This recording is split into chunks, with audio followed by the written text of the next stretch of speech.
Welcome to Mexico Unexplained, where we will explore the magic, the mysteries, and the miracles of Mexico. This series presents information based partly on theory and conjecture. The podcaster's purpose is to suggest some possible explanation, but not necessarily the only ones to the subjects we will examine. Here is your host, Robert Bitto. Welcome, and muy bienvenidos to episode number 399 of Mexico Unexplained, where we examine the magic, the mysteries, and the miracles of Mexico. I'm your host, Robert Bitto. Nestled in the dense vegetation of Yucatan lies the ghost town of Misnebalam, once the site of a thriving hacienda producing henequen, an agave plant whose fibers are used for making rope and other items. The plantation and the small town surrounding it are now shrouded in mystery and legends. The overgrown paths that lead to Misnebalam are a stark contrast to its former prosperity, with the ruins of the town standing as silent witnesses to its dramatic decline. Once a symbol of wealth and productivity, Misnebalam is now a place of eerie stillness. The modern visitor who walks into the town is now confronted by crumbling graffiti-ridden buildings and pentagrams drawn on concrete slabs alongside candle residue. In this episode of Mexico Unexplained, we will delve into the history and legends of Misnebalam, exploring how this once vibrant community became a desolate ghost town haunted by stories of murder, betrayal, and the supernatural. Located about 12 miles north of the capital of the state of Yucatan, off the Mérida Progreso Highway, a neglected and overgrown dirt road leads to the once prosperous site of Misnebalam. While the name may sound like an ancient Maya lost city, Misnebalam is one of the most mysterious modern ruined cities of Yucatan. The name does come from Yucatec Maya, though, and it is a combination of the words mis, which means cat, nej meaning tail, and balam, which means jaguar. So the words put together literally meant cat tail of the jaguar, or more simply, jaguar tail. While many tourists and adventurers explore the area's many ancient Maya ruins, Misnebalam attracts a different type of visitor, one who is enamored by modern decay and the thrill of discovering out-of-the-way places not often frequented by ordinary sightseers, such as vacationers who may be taking day trips from Cancun. On site, there are currently 25 ruined buildings, including the roofless colonial-style hacienda mansion and dilapidated homes that housed entire families. At its height, the small settlement had a population of almost 200 people, and some of those ruined structures were once more functional buildings, such as a store and a chapel. Most of the structures are made of stone, concrete, and other 20th century building materials.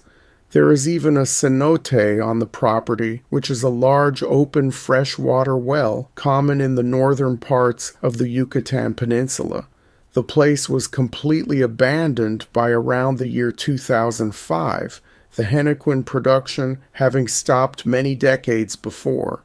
Jungle vegetation has taken over most of the ruined settlement of Misnebalam, much in the same way as it has in the ancient Maya ruins scattered throughout the neighboring countryside. But what happened to Misnebalam that led it to decline and abandonment? Why was a place that was once so beautiful and abundant left desolate? First, a little history. The hacienda of Misnebalam was founded in the year 1900 by Don Fidencio Gertrudis Marquez, a man who came from a local wealthy family of merchants and plantation owners. As previously mentioned, the plantation located at Misnebalam was focused on the cultivation and production of henequen, a species of agave that is used in the manufacture of fabrics to make various finished products.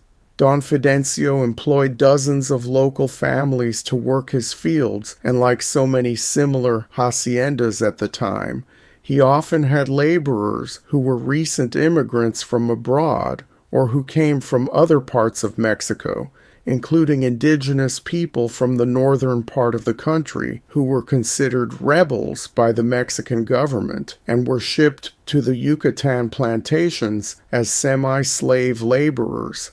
Oral history in the area affirms that Don Fidencio was a benevolent landowner who took care of his people and treated his laborers with respect and fairness. In fact, the story goes that many people wanted to work at the Misnebalam plantation because of the higher wages and better living conditions there. Tragedy would strike some 2 decades into this hacienda project when an unfortunate event befell Don Fidencio, his son, and one of his workers.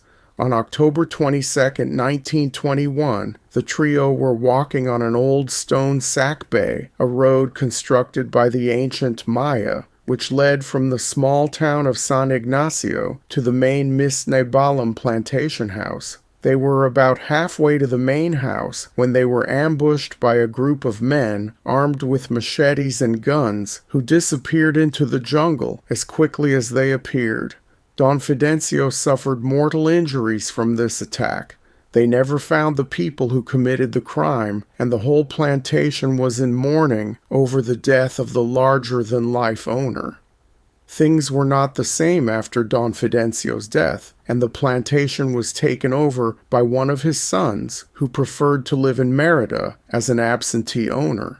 While he was enjoying everything high society had to offer in the capital city, the plantation was being run by brutal overseers, and the workers longed for the better days of times past. Economic conditions then got worse throughout the 1920s, which caused much tension between labor and management at the hacienda. People began saying that Misnebalam was cursed because Don Fidencio's life was cut short. Not only were times harder, but accidents were also more frequent, and so was sickness among the workers. Many people left the hacienda and the small settlement because they believed there was an ill specter hanging over the place.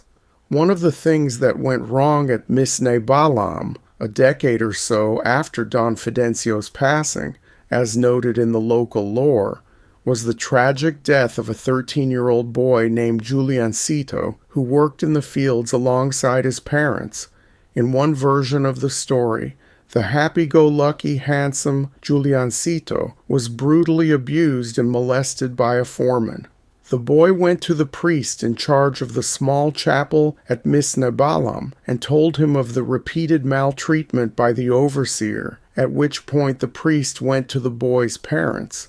The parents became angry at the foreman and at the boy for allowing this to happen, and Juliancito, ashamed and depressed, committed suicide the next day by hanging himself in the main patio of the hacienda. The day of the suicide, the foreman left the plantation, never to be seen of or heard from again. In another version of the story, it was the priest at the chapel who was molesting young Juliancito, and the priest denied the rumors of this abuse after the boy killed himself. In this version of the story, the priest became angry at the people of Misnebalam for blaming him for Juliancito's suicide and told them that God would have his reckoning with them for tarnishing the reputation of a man of the cloth. Some saw the priest's reaction as a sort of added curse that was layered upon the town. Whichever story one chooses to believe, the result is the same. The grounds of Misnebalam became haunted by Juliancito's ghost. The sightings of the boy's ghost allegedly became more intense and dramatic over time, and this restless and angry spirit is cited as one of the reasons that contributed to the eventual abandonment of the town. Sightings of the ghost of Juliancito supposedly occur even into the 21st century. Visitors to the abandoned town have reported the spectral image of a very emotional teenage boy, and these sightings have been associated with objects flying through the air, mysterious orbs, and even spontaneous fires. Another much-discussed legend surrounding Misnebalam is that of the Black Monk. This specter began appearing in the 1950s on top of the settlement's chapel and has been described as a monk from the 17th century dressed in a black robe. Those who believe in the priestly angle to the Juliancito suicide story think that the monk started appearing after the death of the disgruntled and angry priest who was accused of abusing the young boy a few decades earlier. The black monk appears only at night, and historically he has been seen standing with outstretched arms on the roof of the small Misnebalam church. Sometime around the year 2010, the roof of the chapel collapsed, and those who have been on the property at night since then have claimed to have seen the monk floating above the ruined building or walking around the grounds of this simple former house of worship. In addition to the two famous legends connected with Misnebalam, when there was still a small population there, people also reported other supernatural events, including strange voices echoing from abandoned buildings, sudden icy cold breezes coming out of nowhere, and small orbs of light floating out of the surrounding jungle. Economic conditions aside, the total abandonment of the town happened when the last family could no longer take the strange phenomena that they were confronted with on a weekly basis. Some more recent visitors to the abandoned town claim to have experienced similar things as Misnebalam's last residents: the voices, the chilling breezes, and the orbs of light. Also, some people claim to have seen distant lights among the ruins, and when they get closer, the lights are no longer there. In addition to the legends, the reports of paranormal occurrences, and other stories of high strangeness associated with Misnebalam, there is a modern-day occult overlay to this place.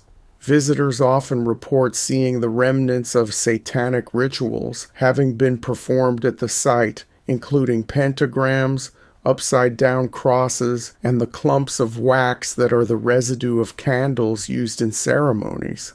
Some allege that a local group of devil worshippers from the city of Merida has turned Misnebalam into a pilgrimage destination, while others believe that the satanic paraphernalia found at the site are the items that LARPing teenage kids have left behind.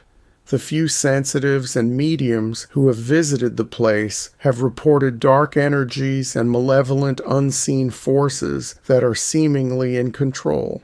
Would those energies and forces cause the satanic rituals to be practiced there, or are they the result of them? Those who believe that the area was once consecrated to the ancient Maya deity Ixchel, who is the goddess of suicide among other things, think that these evil forces and entities have been around a lot longer than the 1921 death of Don Fidencio and possibly stretch back 1,000 years or more into prehistory. Misnebalam stands as a poignant reminder of the fragile nature of prosperity and the enduring power of legends. From its heyday as a bustling Henecan hacienda to its current status as an enigmatic ghost town, the story of Misnebalam is steeped in mystery and tragedy. The tales of Don Fidencio's murder, the haunting spirit of Juliancito, the elusive black monk, and recent demonic activity add layers of intrigue to the ruins. While modern-day visitors can only imagine the vibrancy that once filled its streets, the legends and ruins of Misnebalam continue to captivate and chill those who dare to explore its haunted paths. Thank you once again for listening to another episode of Mexico Unexplained. Remember to like and subscribe to us on YouTube and follow us on Twitter and TikTok. Tell your friends by sharing these shows with others. Please go to our website, MexicoUnexplained.com, for references, illustrations, and for free access to transcripts of past shows. Please visit Amazon.com to purchase the books Mexico Unexplained, Mexican Monsters, and Mexican Miracles to get hard copies of the magic, the mysteries, and the miracles of Mexico. We appreciate your kind attention once again. Until next time, thank you and gracias. Thank you for listening to another episode of Mexico Unexplained with host Robert Bitto. For show summary, relevant links and commentary, please check out our website at mexicounexplained.com. Like us on Facebook and be a part of the conversation. Adios and hasta la vista.